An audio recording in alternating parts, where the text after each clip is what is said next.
나가사키 의대의 방사선과 교수이며 핵의학자로서 전후 일본 모든 세대들에게 국민의 영웅으로 칭송받던 나가이 다카시 교수님이 계십니다. 이 나가이 다카시 교수는 1945년에 이 미군의 히로시마 나가사키 원폭 투하 때에 자신의 아내를 잃은 분입니다. 그리고 본인도 그 원폭으로 인하여서 원자병을 앓다가 6년 동안 투병 후에 42살의 젊은 나이로 이 세상을 떠나신 분입니다. 나가이 다카시 박사에게는 죽기 전에 어린 두 자녀가 있었습니다. 자신이 얼마 안 있으면 죽게 될 것이라는 이 생각이 점점 엄습해 올 때마다 이 어린 아이들을 남겨놓고 어떻게 갈 것인가 염려하던 차에 아버지인 자기 자신이 이 세상을 떠나도 어린 자녀들이 힘있게 자랄 수 있는 그런 힘과 능력을 어떻게 마련할 것인가 고민 끝에 아이들을 위하여서 일기와 편지를 남기게 됩니다. 이 나가이 다카시 박사는 아주 신실한 신앙인이었습니다. 그의 삶의 저변에 깔려있는 가장 중요한 삶의 기초는 예수 그리스도의 십자가의 은혜와 부활의 능력이었습니다. 그래서 결국은 그가 자신이 남기는 모든 글과 편지 속에서 예수 그리스도의 십자가의 은혜와 부활의 능력을 기초로 해서 어린아이들이 어떻게 살 것인가를 교훈하고 가르치는 글들을 이제 남기게 된 겁니다. 나가이 다카시 박사가 이제 세상을 떠났을 때 그 글이 주변의 많은 사람들에 의해서 밝혀지고 읽혀지기를 시작을 합니다. 이 글을 읽는 순간에 전후 모든 세대들, 특별히 일본 원폭으로 완전히 패망하고 절망과 탄식 가운데 살고 있던 그들에게 이 글들이 굉장한 용기가 되고 희망이 되었어요. 어린 자기 두 자녀에게 남겨준 글이었지만 정말로 고아와 같이 버려진 일본 국민 모두에게 희망을 주는 글이 되었던 것입니다. 이 글이 이제 일본 많은 사람들에 의하여서 마음을 모아가지고 책으로 출간이 되었는데 한국어로도 출간이 됐습니다. 한국어 출간된 책 제목이 절망이 피어낸 희망이었습니다. 절망이 피어낸 희망. 절망은 어떻게 희망이 될 수 있는 것일까요? 우리 신앙생활의 출발점이요 복음의 핵심인 예수 그리스도의 십자가와 부활을 한마디로 표현한다면 절망이 피어낸 희망이라고 할 수 있습니다. 십자가는 저주와 고통과 절망의 상징이었습니다. 인간으로서 경험할 수 있는 가장 처절하고도 비참한 사형이 십자가의 사형이었어요. 그러나 우리 주님께서 인간의 이 비참한 십자가의 극형을 부활의 능력으로 영광스럽게 바꿔놓으셨습니다. 십자가는 그래서 우리에게 새로운 소망과 기쁨과 생명의 상징이 되었습니다. 우리 인생의 백혈병 같고 원자병 같은 모든 절망적인 상황, 우리 삶의 모든 고통의 조건들, 나를 짓누르고 있는 인생의 모든 짐들, 이 모든 것이 십자가와 부활의 능력을 경험한 자들에게는 새롭게 소망으로 바뀌게 되어 있습니다. 그리고 이 십자가의 은혜를 붙드는 자들마다 다시 살고 영원히 죽지 아니하는 부활의 능력이 보장되었습니다. 이 때문에 오늘 이 자리에 우리가 앉아 있는 줄로 믿습니다. 이 은혜 때문에 우리가 이 세상 사는 동안에 아무리 절망적인 상황이 우리를 공격해 올지라도 우리는 여기에 굴하지 아니하고 다시금 저 영원한 하나님의 나라를 소망하며 사는 놀라운 능력의 그리스도인이 된 줄로 믿습니다. 이것이 우리 기독교의 신앙의 근본이며 핵심입니다. 우리 신앙의 가장 핵심을 한마디로 이야기한다면 십자가와 부활입니다. 부활이 없었다면 주님의 십자가는 헛된 것이요 우리의 믿음도 헛된 것입니다. 부활이 없었다면 우리가 이렇게 예배 드리는 것도 다 헛됩니다. 그러나 부활은 분명히 일어났습니다. 예수님은 죽음에서 다시금 살아나셨습니다. Jesus has risen. He has risen. 주님은 살아서 지금까지도 같이 계십니다. 영어 잘 아시죠? 분사. 현재 분사 뭐예요?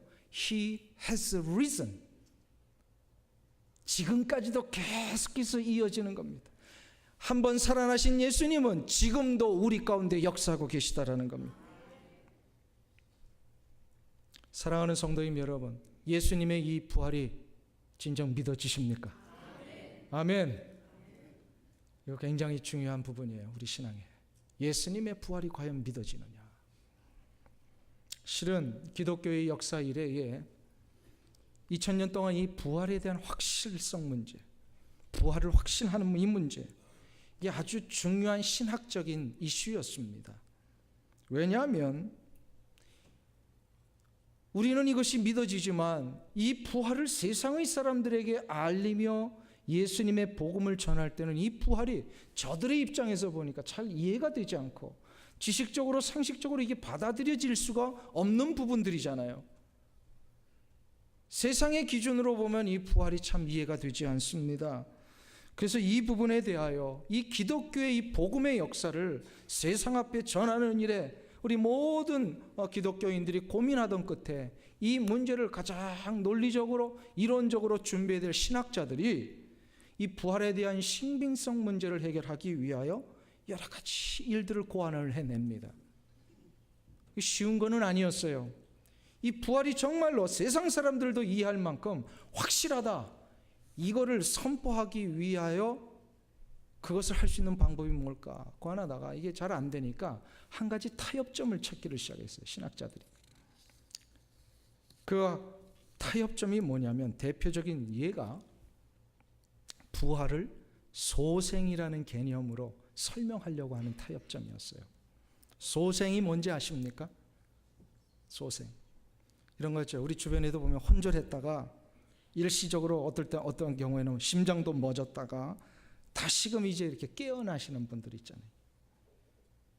이런 것이 소생인데 이 신학자들이 타협하기를 예수님의 부활을 이 소생의 개념으로 설명을 하려고 했다라는 거예요. 그래서 예수님이 죽으신 것이 아니라 잠깐 혼절하셨다가 다시 깨어나신 것이다.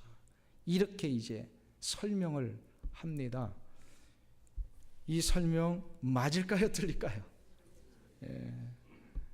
이것은 부활에 대한 정확한 설명이 될 수 없습니다. 혼절했다가 다시 깨어난 경우에 모든 케이스를 보세요. 어떻게 되죠? 다시 죽습니다. 얼마 전까지 우리와 함께 당회원으로서 수고하셨던 그 백규식 장로님 아버님이 수주 전에 이제 아리조나에서 소천을 하셨을 때에 그 임종을 옆에 지켜보셨던 우리 장로님과 그 가족들이 그 병원에서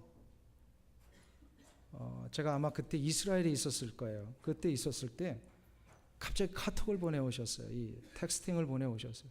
목사님, 지금 아버님이 아주 위급한 상황에 있습니다. 기도해 주세요. 그래서 거기서 기도를 했는데 한 10분 후에 다시 메시지가 왔어요. 목사님, 아버님이 하나님 나라로 가셨습니다. 그래서 너무 안타까워서 그 자리에서 함께 위로가 있기를 위해 기도를 했어요. 그리고 나서 한 10분 후에 메시지가 다시 왔어요.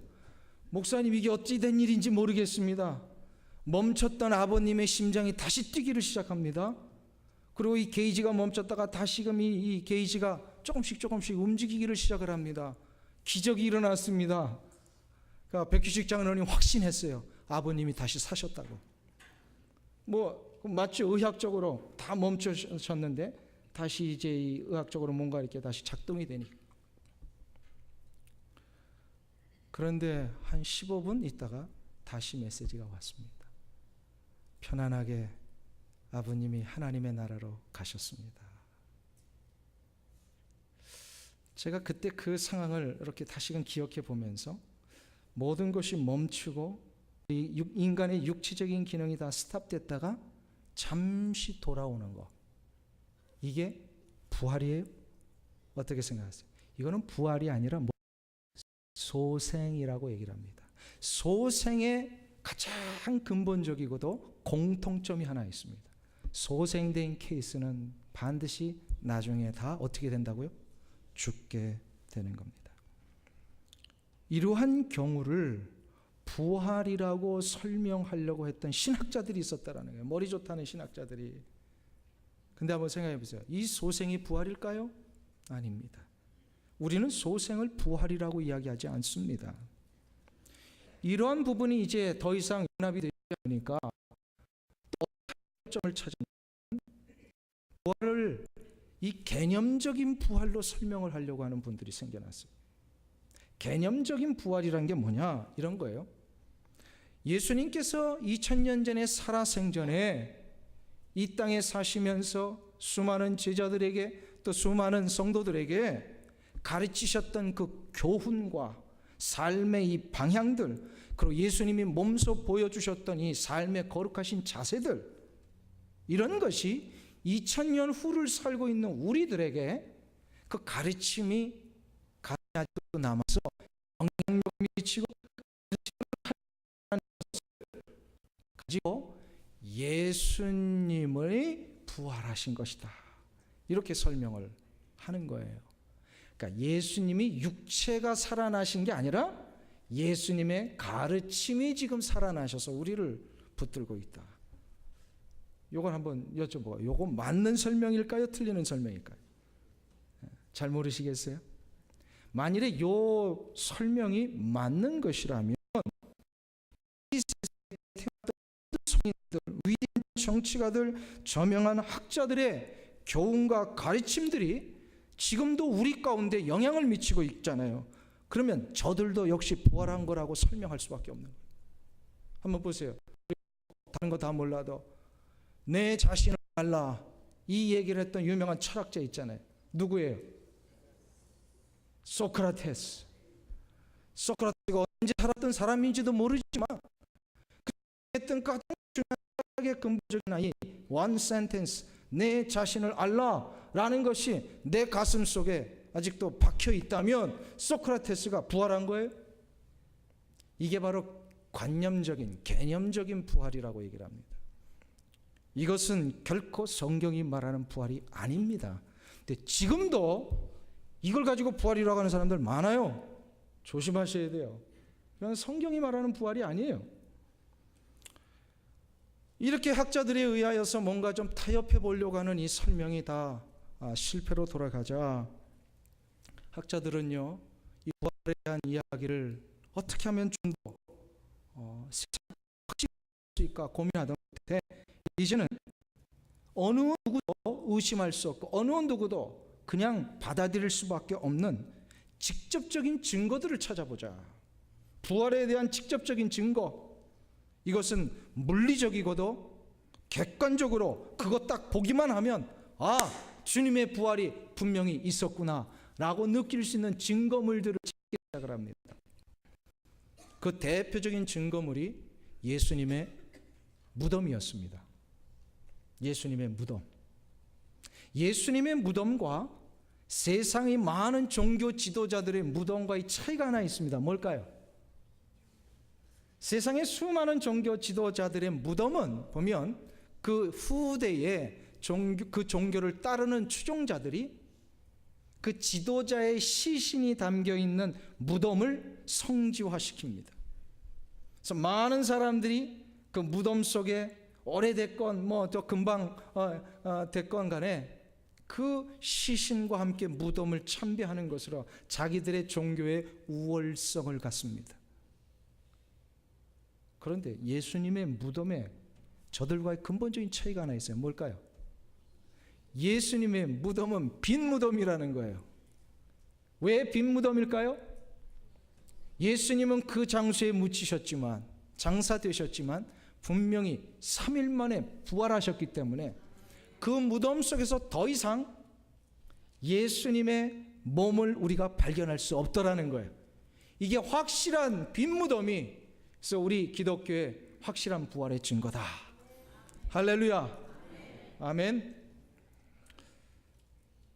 그런데 이렇게 이제 이거보다 더 확실한 거 없다고 생각하고 자신 있게 이 증거를 세상 앞에 전하니까 세상이 어떻게 공격을 하냐면 그 그 빈 무덤이 진짜 2000년 전에 예수님의 무덤이라는 것을 어떻게 증명하느냐, 이렇게 나오기를 시작을 합니다.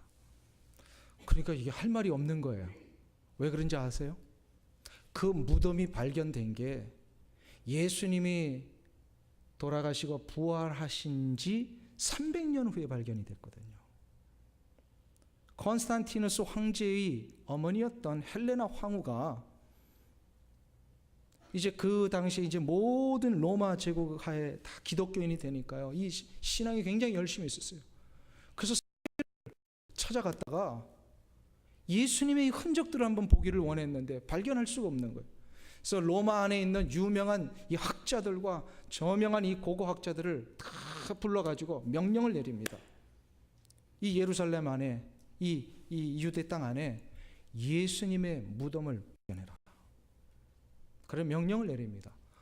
황제의 어머니가 그 발견 못하면 어떻게 될까요? 학자들이 죽는 거예요. 그 학자들은 어떻게든 발견을 해야 됩니다. 그게 진짜이든 가짜이든 간에. 그래서 그 학자들이요, 그 예수님의 무덤터라고 하는 그 생각되는 이 고증을 통해서 계속해서 발견해 나가기를 시작하는데, 결국은 옛날에 그 골고다의 바로 밑에 한 무덤을 발견을 합니다. 그 무덤 속에 보니까, 파헤쳐보니까 진짜 못이 나왔어요. 그리고 십자가로 쓰였을 법한 그 나무 조각들이 나왔습니다. 그래서 그때에 헬레나 황후에게 보고를 합니다. 예수님의 무덤을 발견했습니다. 그래서 그 헬레나 황후가 그 예수님의 무덤이라고 믿어지는 그곳에 예수님의 그 무덤 기념 교회를 세웁니다. 이게 바로 성묘교회입니다. 지금도 가면 있습니다. 이것을 가지고 지금은 우리는 그 예수님의 무덤이라고 믿고 있습니다. 근데 세상 사람들은 안 믿어요. 안 믿어요. 300년 후에 무덤을 어떻게 근거를 가지고 있느냐? 이건 역시도 직접적인 부활의 증거물이 될 수 없다라고 공격을 했습니다. 그러자 우리 기독교에서는 이제 마지막 최후의 수단을 강구합니다. 이거 발견되면 더 이상 부활에 대해서는 시비를 걸지 않을 확실한 증거물이 있다. 그게 뭔지 아세요? 예수님의 세마포입니다. 예수님의 시신을 쌌던 세마포. 1997년 4월 11일에 이탈리아의 토리노 대성당에서 큰 화재가 일어났습니다. 그때 이게 돌로 지어졌기 때문에 겉은 타지 않았지만 이 속 안에 있는 모든 성당의 시설들이 다 전소가 됐고요. 그 안에 있는 아주 유명한 그림들, 뭐 귀한 이 기독교적인 유물들이 다 전소가 되고 있었습니다. 이런 와중에 화재 신고를 받은 이탈리아의 건장한 이 소방수들이요, 출동하자마자 이 막 화염이 쌓여 있는 이 내부를 생명을 무릅쓰고 특공대 몇 명이 들어갑니다. 그래서 들어가서요, 저들이 성당 아주 중요한 곳에 보관되어 있는 이 방탄 유리로 된 삼겹으로 되어 있어요. 그 방탄 유리를 도끼로 아주 찍으며 깨트리기를 시작합니다. 이게 지금도 그때의 장면이 신문에 다 나옵니다. 그 도끼로 찍는 장면도 다 지금 나와 있어요. 방탄 유리로 되어 있는 것을 그래서 아주 신기하게 깨트리고 나서 그 안에 있는 상자를 하나 들고 나옵니다.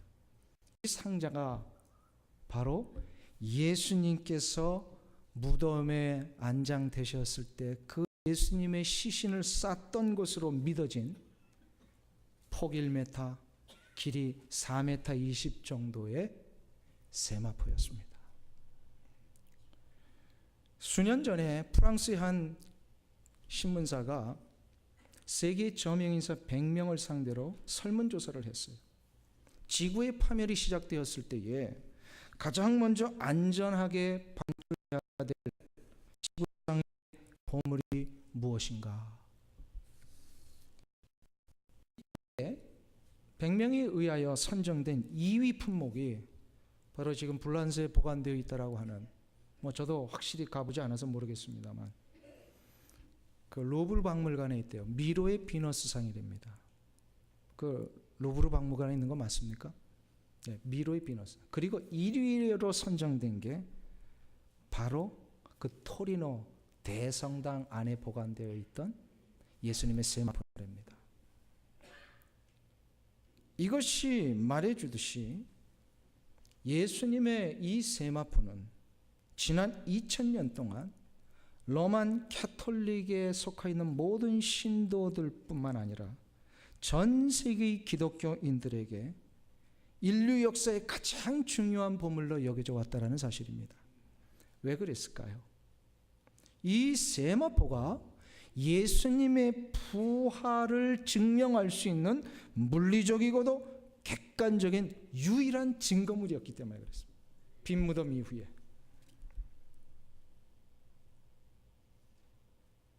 그러나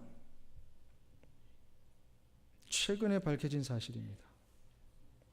이 세마포가 그 진짜인지 아닌지를 또 이렇게 의심하는 세상 사람들이 있을 거 아니에요? 그래가지고 과학자들을 동원해서 이 세마포의 탄소 동위원소 측정법을 가지고 이게 얼마나 된 것인가를 측정을 했어요. 측정한 결과 이 연도가 AD 1000년 이후에 만들어진 겁니다. 그러면 이 세마포가 진짜일까요? 아닐까요? AD 1000년에 만들어진 거라면 예수님의 시신을 쌌던 세마포일까요? 아닐까요? 아닙니다. 이거 큰일 났네요. 이제 우리 기독교는 더 이상 부활을 증거할 게 아무것도 남질 않았어요. 더 이상 우리는 이제 부활에 대해서 얘기할 수가 없습니다. 그렇게 생각하세요? 객관적이고 물리적인 이 세마포마저도 가짜라고 판결이 난 이 시점에 과연 우리는 예수님의 십자가와 부활의 능력, 그 십자가에 위에서 달려 돌아가신 후에 3일 만에 부활하신 이 예수님을 어떻게 증명하며 어떻게 믿으며 살 수 있습니까? 그러나 이 세마포 역시도 가짜라고 판명되었을지라도 예수님의 부활을 증명할 확실한 증거가 아직 우리에게 하나 남아 있습니다. 그게 뭔지 아십니까? 바로 나 자신입니다.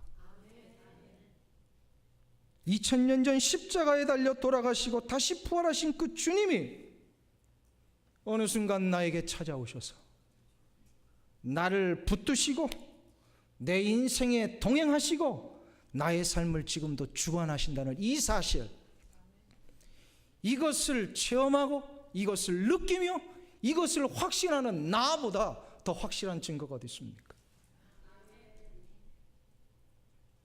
참으로 놀라운 사실은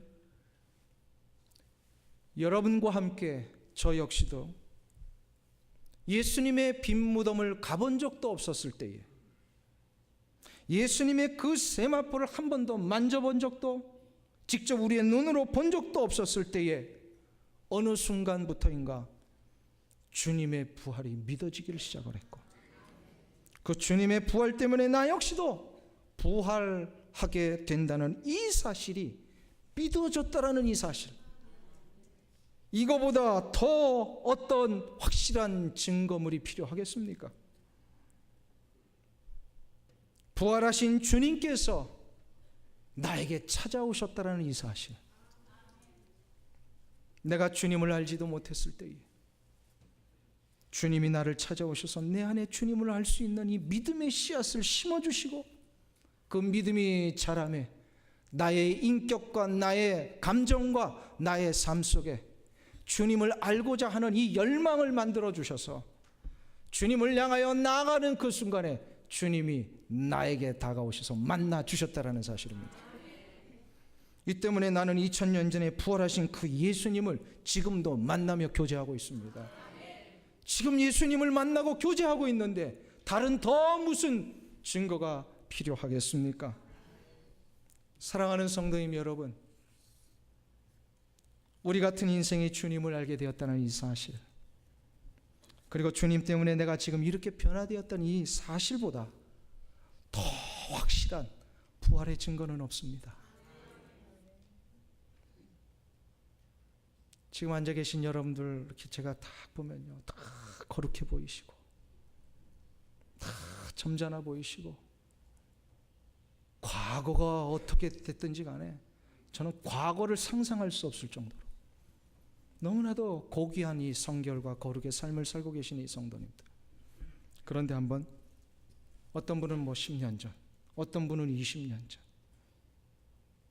여러분의 그 20년 전, 10년 전의 모습과 지금 여러분 이 자리에 앉아 계신 모습을 한번 비교해 보시기를 바랍니다. 이렇게 점잖게 거룩하게 나와 예배 드리고 있는 분들 가운데 전 누군지는 모릅니다. 오해는 하지 마세요. 적지 않은 분들이 10년 전에 이런 삶 살지 않으셨을 것 같아요. 주일 아침만 되면 늘어지게 늦잠 자는 시간이 이날이요. 10년 전, 20년 전 같으면 그냥 토요일 날 밤늦게까지 친구들하고 먹고 마시고 즐기다가 그냥 피곤해 지쳐서 오전 내내 이불 속에서 뒹굴어야 되는 그런 삶.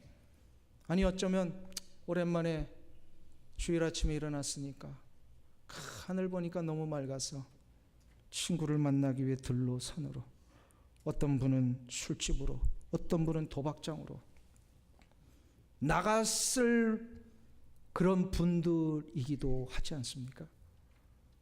누군지는 모릅니다. 오해는 하지 마세요. 우리 스스로를 한번 10년 전에 나와 20년 전에 나와 지금의 나를 한번 비교해 보시기를 바랍니다.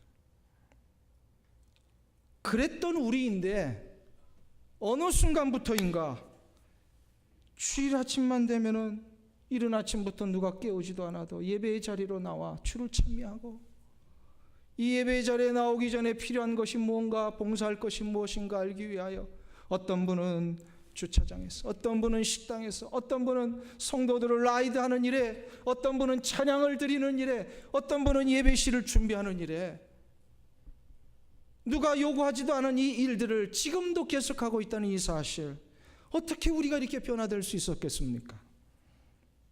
이것은 그냥 된 게 아니에요. 나도 알지 못했던 그 시점에 주님이 나에게 믿음의 씨앗을 심어주셨어. 그 믿음이 자라매 내가 주님을 향한 열망이 생기고, 주님을 알고자 하는 이 마음 때문에 주께로 나갔을 때에 주님이 나를 만나 주셨기 때문입니다. 주님을 만나 예수 그리스도의 그 놀라운 사랑의 역사를 경험하며 나와 함께 동행하시는 예수님 때문에 지금도 우리가 이 자리에 앉아 있는 줄로 믿습니다. 사랑하는 성도님 여러분, 그래서 예수님은 부활하신 게 확실해요. 우리 자신을 보면 부활하신 게 확실해요. 이것이 느껴지십니까? 지금 여러분의 곁에서 부활하신 예수님이 함께 계시는 거 느껴지십니까? 할렐루야! 이게 부활의 증거입니다.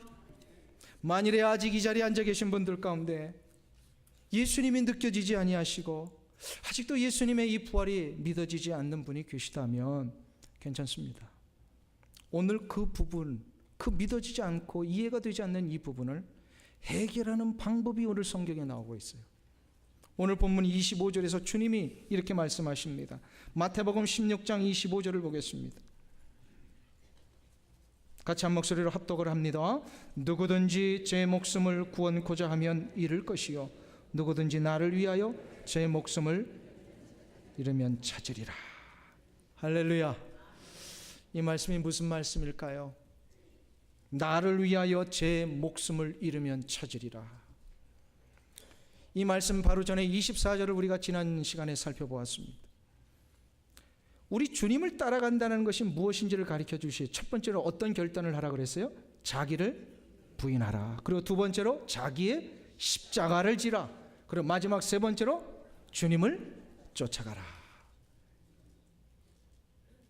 이 부분에 대하여 설명을 더 알기를 원하시는 분들은 지난주에 설교 이제 우리 준비되어 있으니까 CD 가시면서 들으시면 되겠습니다.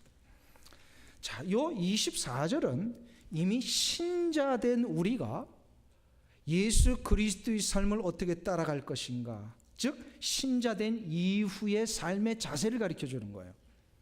이거를 제자의 삶이다. 뭐 이렇게도 표현할 수 있습니다. 그러니까 신자된 성도들의 삶의 방향, 삶의 자세, 이것이 24절을 얘기를 하는 것이라면 25절은 그런 삶을 살기 위한 신자가 된다는 것은 어떻게 해야 되느냐, 이걸 얘기를 하는 겁니다. 신자가 되는 방법을 가르쳐 줍니다.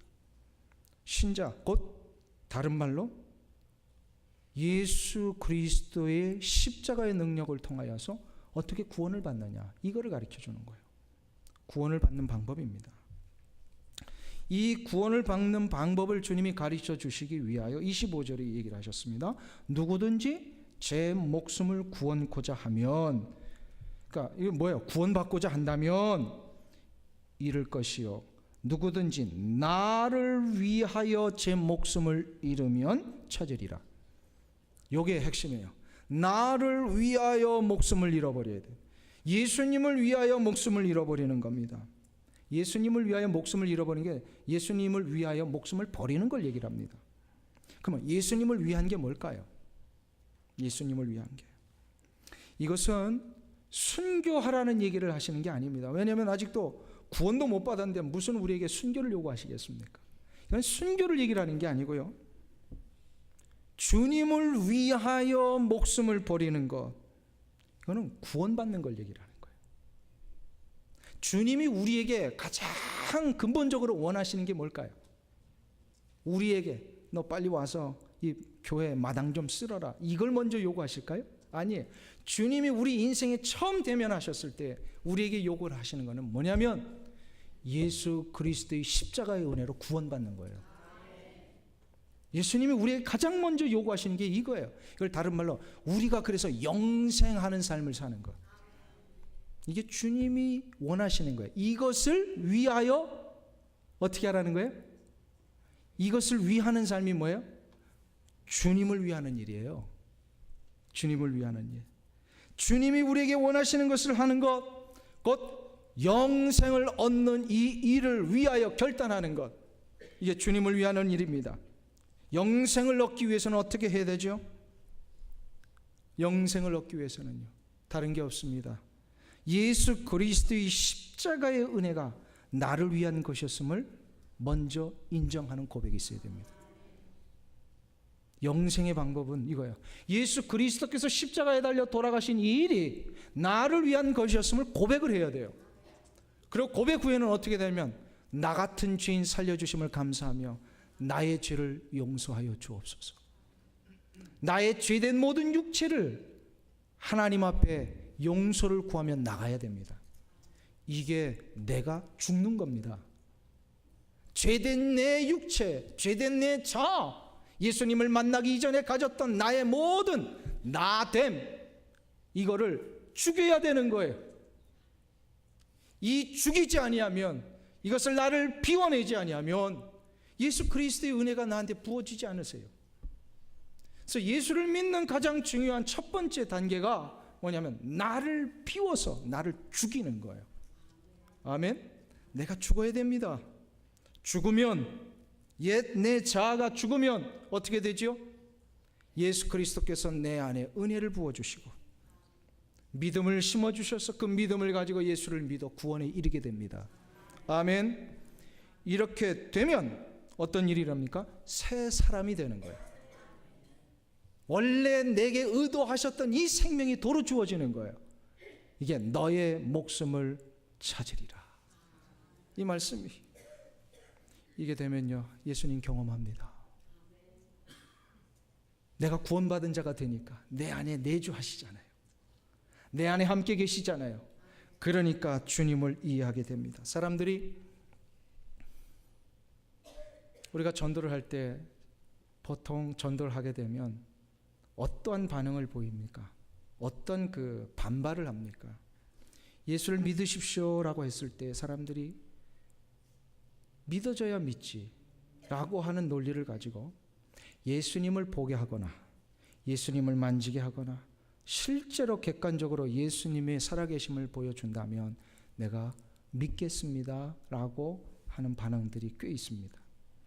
근데 요거는 논리적으로 자기의 입장에서 맞는 이야기인지 모르지만 예수를 믿는다라고 하는 이 문제 앞에서는 그 논리가 순서가 바뀐 거예요. 예수님을 믿는다라고 하는 것은요, 제일 먼저 해야 될 게 내가 의지를 가지고 믿어지는 게 아닙니다. 내 안에 믿어질 수 있는 이 믿음의 씨앗이 뿌려져야 돼요. 근데 이걸 누가 하세요? 전능하신 하나님이 하세요. 내가 할 수 있는 문제가 아니야. 이 내 안에 이 믿음의 씨앗이 뿌려지기를 위하여서 해야 할 우리의 결단이 뭐냐면 내가 죽는 거예요. 그러니까 제일 먼저 해야 될 게, 예수 믿는 이 과정 속에 제일 먼저 해야 될 게 내가 죽어야 돼요. 그래서 예수를 보여주면 믿겠습니다라고 할 때 그런 분들한테는 어떻게 해야 하면 당신이 죽으면 믿어집니다. 이렇게 얘기를 해야 되는 거예요. 내가 죽으면 내 안에 예수 그리스도를 믿을 수 있는 씨앗을 주시고 그 씨앗을 통하여 내가 믿게 됩니다. 믿게 되면 예수님이 경험됩니다.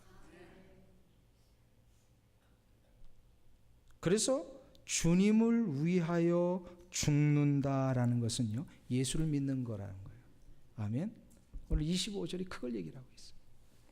예수를 믿는 자마다 어떻게 된다고요? 목숨을 다시 도로 찾고, 이 목숨을 도로 찾는 자마다 살아계신 주님을 경험합니다. 살아계신 주님을 경험하는 자에게는 한 가지 놀라운 축복이 보장되어 있습니다. 부활하신 주님을 만났기 때문에 그 부활하신 주님 때문에 우리도 부활을 보장받습니다. 부활을 보장받아요. 고린도전서에서 사도 바울이 그래서 이 이야기를 하시는 거예요. 그러나 이제 그리스도께서 죽은 자 가운데서 다시 살아 잠자는 자들의 첫 열매가 되셨도다. 할렐루야. 첫 열매가 무슨 뜻입니까? 첫 열매 보면 후속 열매들 맺혀진다는 거죠. 예수 그리스도께서 부활하신 것이 첫 열매이기 때문에 예수님을 만나 예수님이 내 안에 거하는 그 심령들마다 예수님의 그 부활의 능력을 보장받습니다. 그래서 우리도 부활하게 됩니다.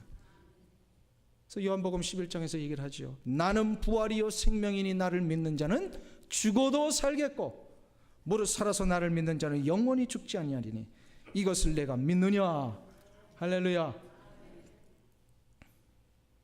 사랑하는 성도님 여러분, 부활이 믿어지십니까? 이렇게 주님이 확실한 부활의 근거와 증거와 체험을 주셨는데도 실은 믿지 못하는 분들이 꽤 돼요. 그래서 이거를 우리 주님이 모르셨을까요? 아세요.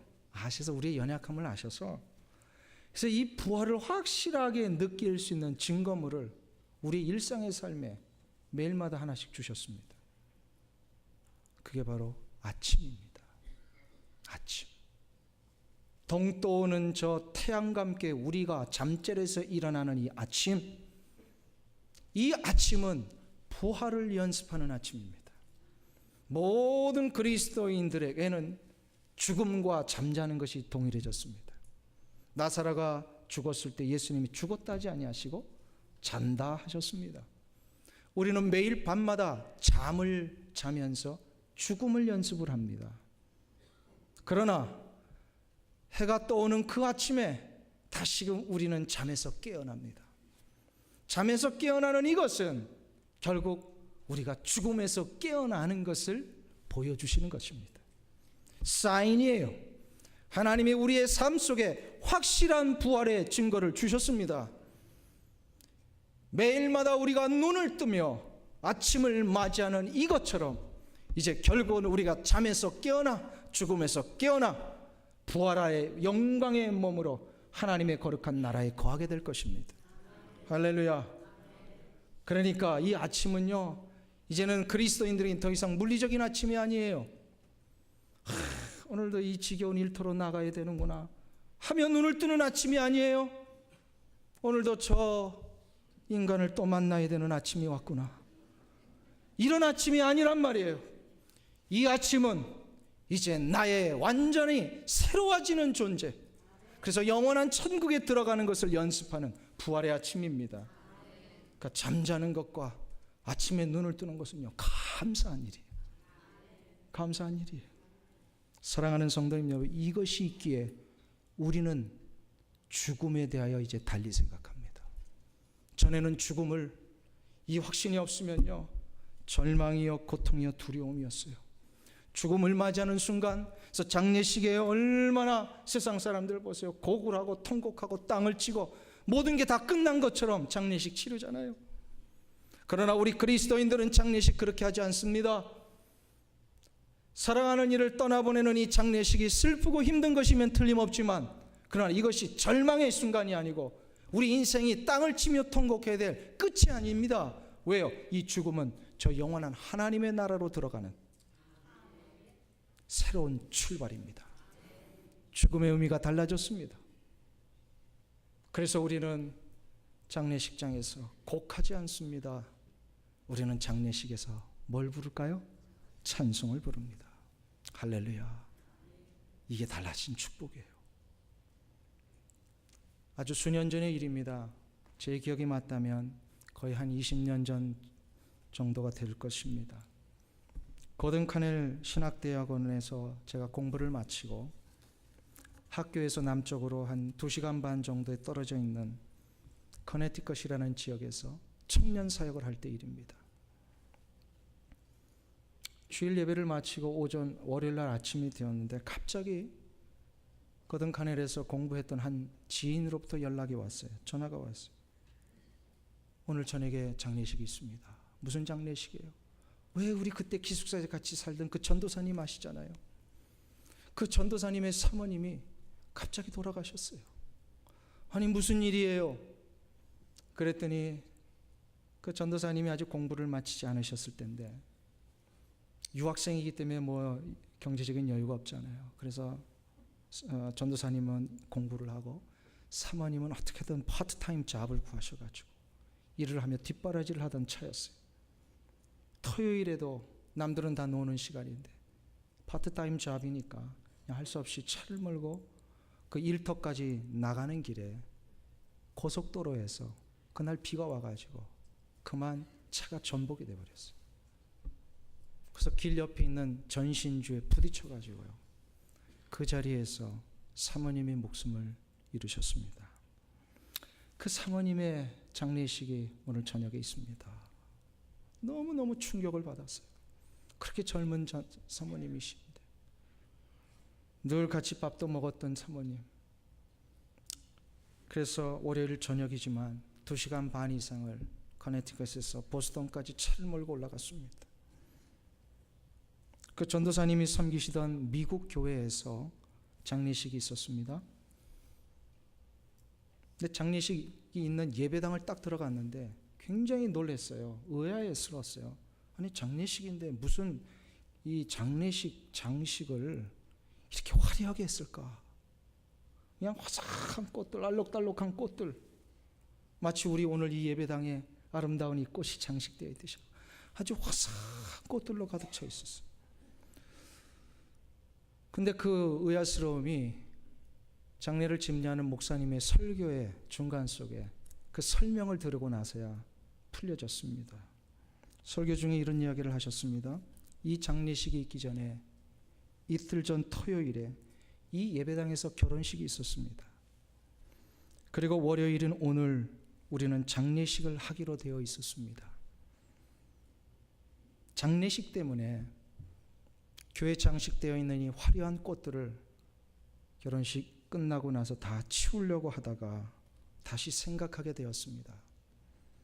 젊은 전도사님의 사모님이 이렇게 갑자기 돌아가신 것은 가족들에게는 너무나도 슬프고 힘든 일이지만, 그러나 사모님에게는 신랑 되신 주님을 만나 영원한 나라에서 평강과 기쁨의 잔치를 누리는 시간이 된다는 생각을 했습니다. 그래서 우리는 오히려 먼저 가신 사모님을 축복하며 축하하기 위하여 결혼식의 장식을 그대로 놔둔 것입니다. 그날 모였던 우리는 참 슬펐습니다. 그렇지만 또 한편으로는요, 큰 위로와 소망을 얻었습니다. 함께 모두가 다 마음을 다하여 기쁨의 찬송을 하나님 앞에 올려드렸습니다. 그러면서 저는 다시 한번 확신하게 되었어요. 우리 그리스도인들의 죽음은 이 세상을 끝내는 것이 아니라 저 영원한 하나님의 나라로 들어가는 새로운 출발이구나. 이것이 부활하신 주님 때문에 이루어진 겁니다. 그리고 부활하신 주님을 믿는 우리에게 우리 역시도 부활하게 된다는 이 능력이 주어져 있습니다. 사랑하는 성도님 여러분, 이 능력이 이 자리에 앉아 계신 여러분에게 이미 주어진 줄로 믿습니다. 두려워하지 마시고 굴하지 마시고 저 영원한 천국을 소망하는 자답게 날마다 승리하며 나아가시길 간절히 축원합니다.